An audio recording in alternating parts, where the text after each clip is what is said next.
Welcome back to In Case You Missed It with Aliento. I am Jose Patiño. I am the Vice President of Education and External Affairs at Aliento. We're going to be covering three topics today. One of them is the madness of the Arizona legislature, record amount of bills.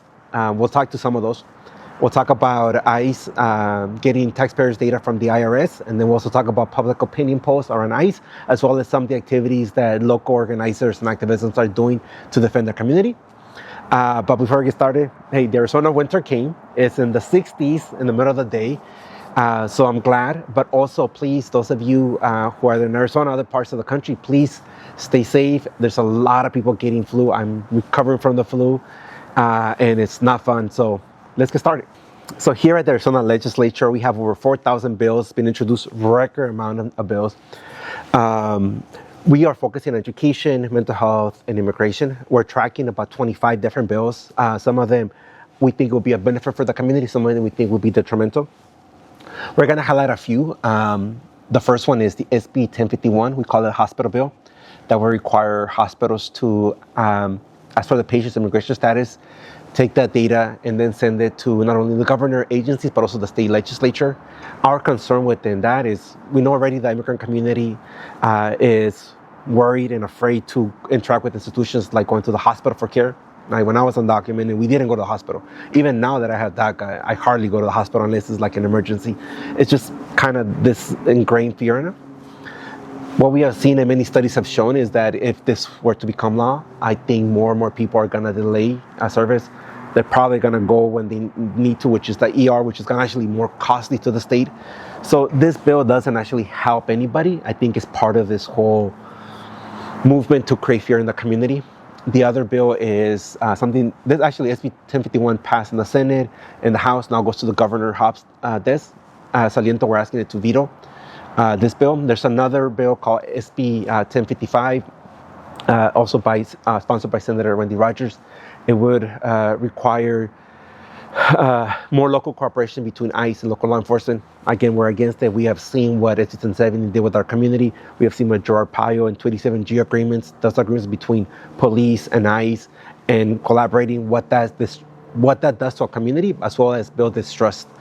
There's another bill that passed yesterday in the Senate Judiciary Committee, SB 1563. That's the one that would make it a crime to report if ICE is coming into areas. We have seen many of the protests, whether it been at LA, Chicago, or Minneapolis, where neighbors are going around and notifying other neighbors if ICE is. That would also make it a crime. Again, this is some of the bills that we think are bad for our community. I don't think they help Arizona in any kind of way. I think that we should focus instead of what are the things that we can do to support each other. Another bill at the legislature would ask Arizona taxpayers to allocate $20 million to help detention of immigrants.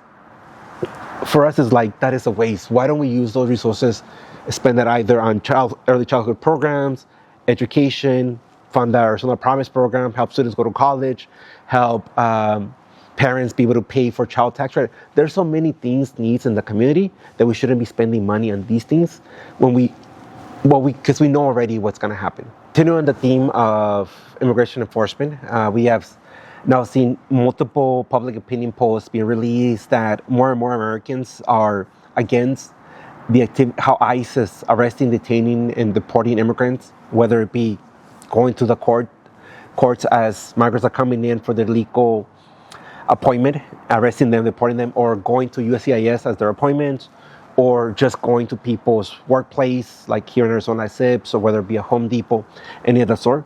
Right now, a record number of Americans disapprove of ICE. The latest AP poll, which is about 60% of people disappoint of ICE.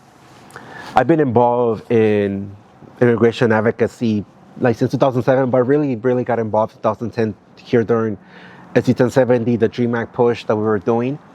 And one of the things that I learned a lot from not only organizers, but also just firsthand, is that ICE likes to operate in darkness because they know that if Americans get to see what they actually are doing, what a deportation means, which means going, arresting an individual, typically a hardworking individual, because most immigrants have jobs and do not commit crimes other than being in the country undocumented, separating that family. Most of the time, those adults have U.S. citizen children, sometimes taking the children together, putting them in detention centers, seeing those graphic images, or the way we have seen right now of breaking into cars, in some cases shooting and killing American citizens.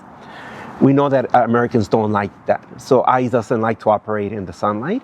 They don't want to be seen. So now know more and more that people see how ICE operates. Hopefully, we can have a meaningful conversation and restructure ICE, reform ICE, dismantle whatever you think of, because the way they function, most Americans do not like. The other piece that we have seen taken into account by regular Americans is, for example, here in Arizona, the city of surprise. We have seen multiple people showing up and protesting. Sometimes in the city of Phoenix as well, a few weeks ago. We have seen it in other places. So if you're able to, please show up to places. If you can, please share on social media. And if you can't do that, please talk to your friends and family. Now to our second favorite subject, I'm joking, is taxes and the IRS. I know that all of us have to file and some of us have to pay. And while I support personally some of the programs that we fund, other ones we don't. There was a report last week that ICE mistakenly shared roughly under 50,000 people's taxpayer data with ICE, DHS. We know there's an agreement, and we know that historically IRS shares the data specifically if there's a criminal investigation happening.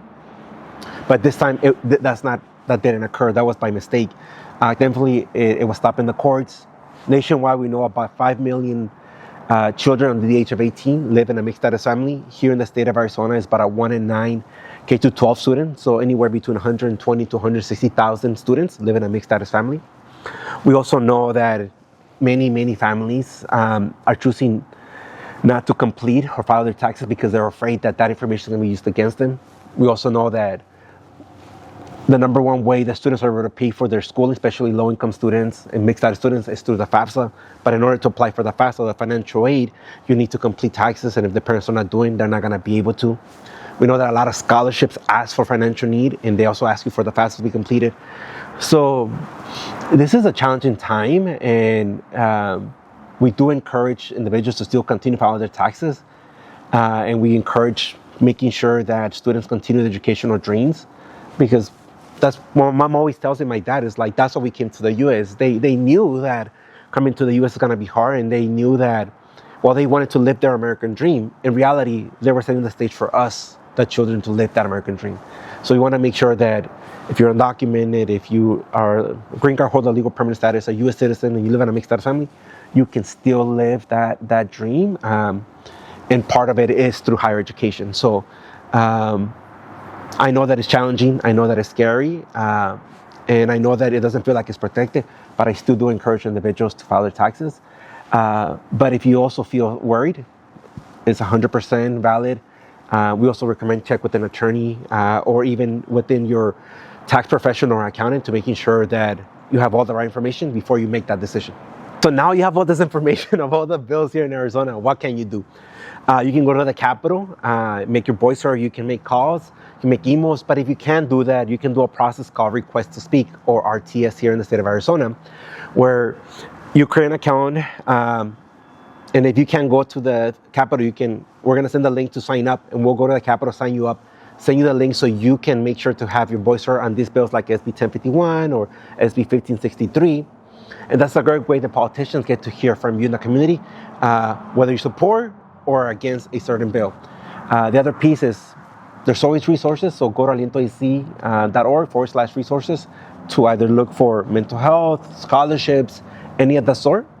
And also, if you have any questions, please DM us. And lastly, I know this is difficult. I think it feels like en español es un disco rompido, like a broken record.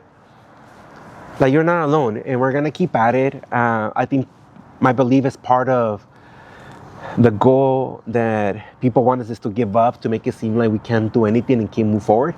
And so long as there's a will, there's a way. So we gotta keep believing. That is the motto that I adopted. So till next time.